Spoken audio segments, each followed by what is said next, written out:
Friends, listen up, because just this week, something downright bizarre hit Wall Street. And I'm not exaggerating when I say seasoned traders literally felt a chill run down their spine. You might have caught a tiny headline in the news. Something soft and harmless like Fed signals technical adjustments to balance sheet policy, or large banks tweak liquidity reserves. On the surface, the market looks calm. Retail traders are still cheering. Is this another money printing wave?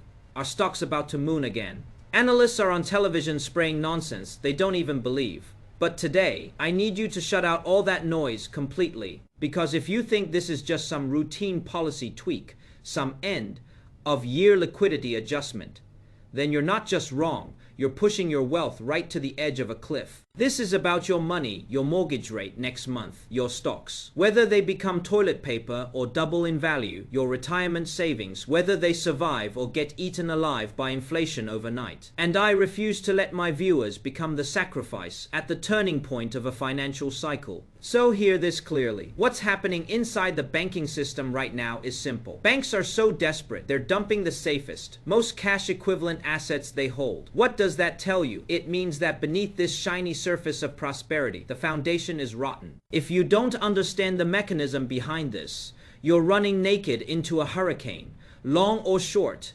If you misread this signal, you're standing in front of the world's biggest wealth shredder. This is a massive redistribution of money. If you don't get it, you pay the price. If you get it, this might be the last chance you'll ever get to change your financial tier. Most retail investors think this is just the Fed printing again, bullish for stocks, right? That linear thinking is the deadliest trap, because buried under this move is a secret Wall Street, and the Fed absolutely do not want you to understand. This is not a market rescue. This is a desperate act of self-rescue. This isn't about one policy, one earnings cycle.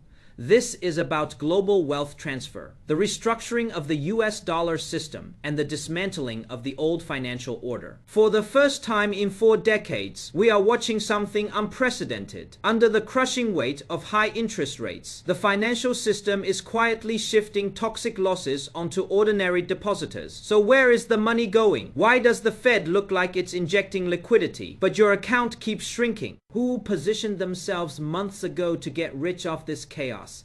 And who is about to be harvested without even knowing it? Today, no jargon, no academic babble. We peel it back, layer by layer. Step 1. Break the illusion. To understand how this hits your portfolio, we need to rip off the paper screen and expose the mechanism experts don't want you to understand. A term you may have heard, but probably ignored. Today, remember it, like your life depends on it. SLR, supplementary leverage ratio. Don't flinch at the name. You don't need a PhD, give me 2 minutes. You'll know more about this than 99% of analysts. Step 2, make it real. Think of SLR as a golden clamp on America's economic arteries, or more bluntly, the banking system's iron curse. It was designed for safety. Here's the simple logic. Regulators restrict how many total assets big banks can hold per dollar of capital. Assets include loans they issue and U.S. treasuries they buy. Picture this. A bank is a giant warehouse. Its capital is the support beam. The U.S. government won't stop issuing new debt. And they shove that inventory into the banks, whether banks want it or not. So suddenly, banks are packed with the safest asset in the world. Use treasuries, but under SLR rules. Treasuries still count as space-eating baggage. What happens when the warehouse gets too full? Banks have to refuse deposits and even dump treasuries. Banks aren't broke. They're suffocating under regulation. They're sitting on gold, but starving to death. That's the liquidity paradox. Step 3. Establish credibility. To grasp how serious this is, I've barely slept for days. I dug through Federal Reserve balance sheet movements since the 2008 crisis, especially pre-meltdown signals from March 2020. I combed through the Basel III leverage rules, the original legal text spanning hundreds of pages, and I dissected details from the last 3 closed-door meetings at the New York Fed. What did I find? U.S. banks' cash reserve ratio has fallen to a dangerously low threshold, worse than right before the repo crisis in 2019. No, we understand why overnight reverse repo suddenly flashed red yesterday. Cash evaporated like it saw a ghost. Not an accident. The system is screaming. Step 4, the next question. So we know the symptoms. Banks whining. The Fed expanding its balance sheet in panic. We know the mechanism. SLR is choking the system. So now ask yourself, why did a policy tool praised for safety suddenly, in December 2025, become explosive enough to trigger a financial nuke? Why are banks dumping assets that are basically cash? What chain reaction is already uncontrollable? What bomb is underwater waiting to detonate inside your wallet? The truth might rewrite your understanding of money. Let's keep going. Previously, we asked, why is SLR becoming the detonator right now? Because today's macro environment is a monstrosity. The world has never seen high rates and monstrous debt. The US has ballooned federal debt to over $36 trillion.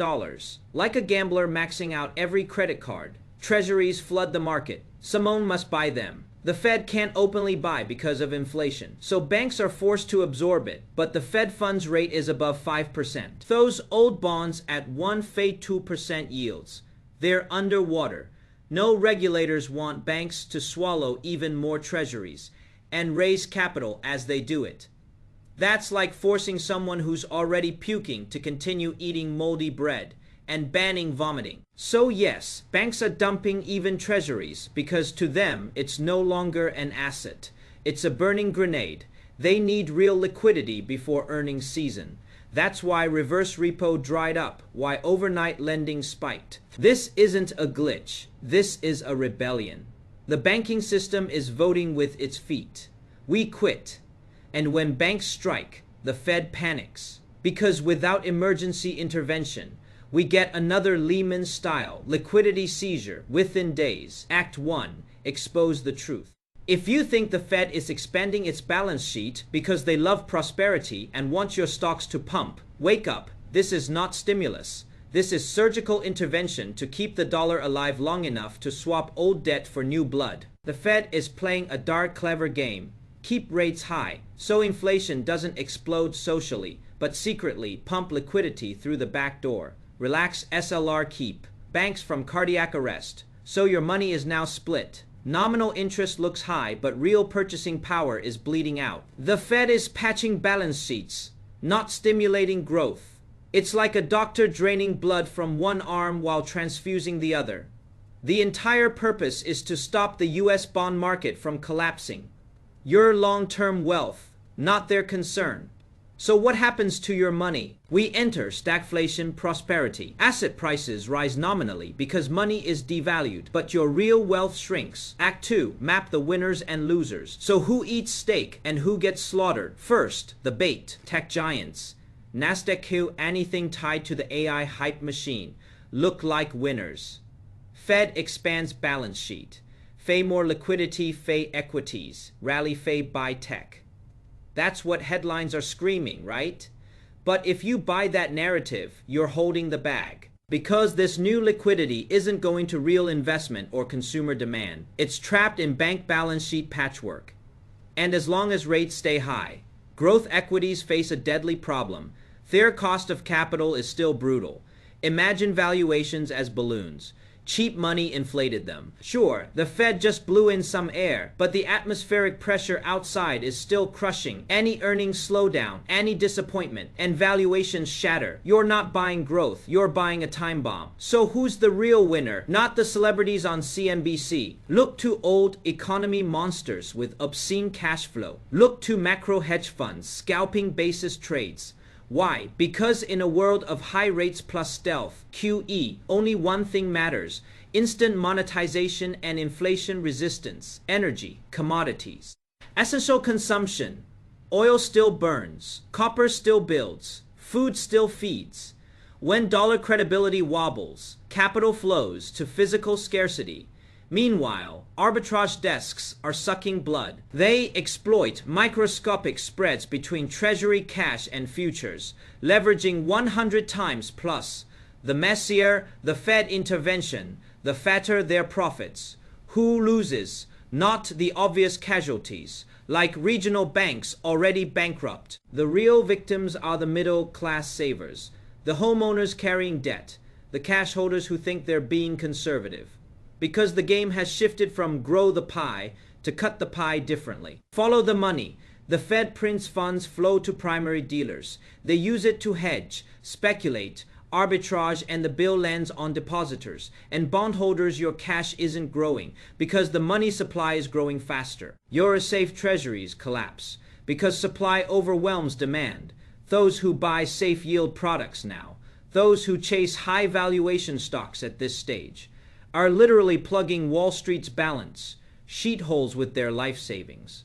Act 3, every gift has a price. No, here's the ice bath. Because too many of you are still dreaming about bull markets. Every gift from fate already has a price tag. This bank, driven pressure and Fed surrender creates a liquidity frenzy that carries one fatal risk, the snap failure of dollar credibility. Money printing doesn't fix solvency. Tweaking SLR doesn't fix structural insolvency. It's like giving a terminal addict a lethal stimulant to keep the heart beating. Picture a dam holding back trillions in debt. A crack appears. The Fed doesn't reinforce it. They tape over it and tell the villagers, see, no more crack, keep dancing. Once markets realize the Fed cannot sustain debt markets without detonating inflation.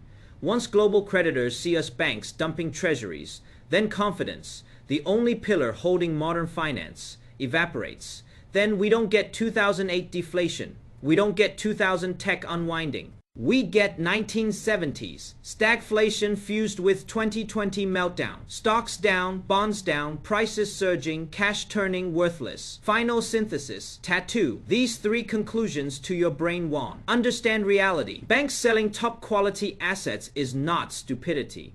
It is panic at the ignition point. This is systemic liquidity collapse.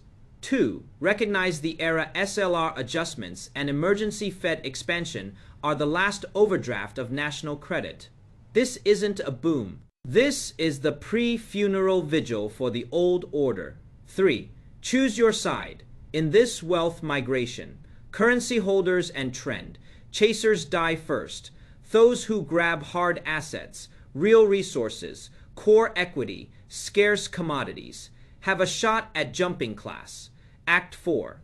Last ticket out. The window is tiny. Markets take days, not months, to catch on. The calm before the storm is terrifying, but precious. The dam hasn't burst yet.